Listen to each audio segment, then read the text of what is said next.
Durant l'été et même jusqu'à aujourd'hui, les articles qu'on voit dans les différents journaux et reportages, c'est souvent axé sur la ressource, donc les arbres, la forêt, le coût économique.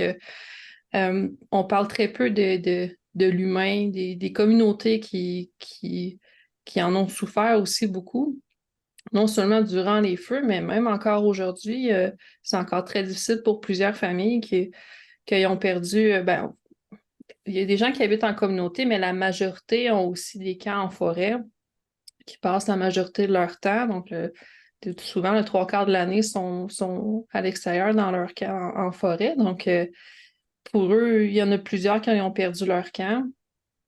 C'est des pertes immenses parce que c'est comme un legs familial, là. C'est souvent le grand-père ou le père qui a construit.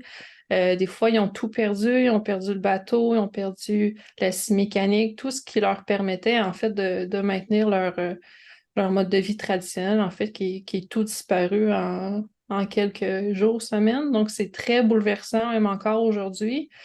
On n'est pas encore en reconstruction. Il y en a certains qui vont peut-être le faire éventuellement dans les prochaines années, mais est-ce qu'ils vont reconstruire dans un endroit où c'est complètement brûlé, puis où il n'y a plus de fonte non plus. Donc, ça permet pas non plus de chasser ni de draper. Donc, c'est tout ça aussi à tenir en compte. Donc, les répercussions vont se faire sentir sur encore plusieurs années. C'est difficile d'être résilient, là. Le constat est difficile à accepter, mais il y a plusieurs aînés qui ne sont pas à leur premier drame, là. Donc, pour eux, c'est pas la première fois que tout est à reprendre, tout est à recommencer. Donc, c'est les aînés qui nous donnent beaucoup espoir que éventuellement, mais ça sera pas toujours comme ça, puis qu'on va se rebâtir comme nation, puis qu'on a passé au travers souvent bien pire, là.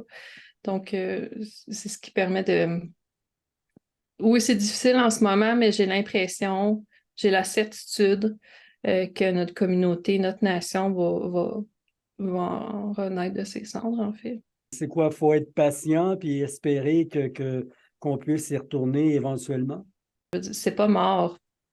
C'est juste qu'elle va prendre du temps avant que ça devienne aussi riche qu'avant, mais c'est sûr qu'éventuellement. Donc, c'est-à-dire qu'on va réapprendre à connaître le territoire. Toutes les connaissances qu'on avait avant ne s'appliquent plus maintenant. Donc, les secteurs fauniques sont plus là, ils vont être changés, probablement qu'ils vont être euh, ailleurs. Donc, ça va être tout à réapprendre, mais collectivement, en fait, qu'on va réapprendre. On va reprendre nos habitudes.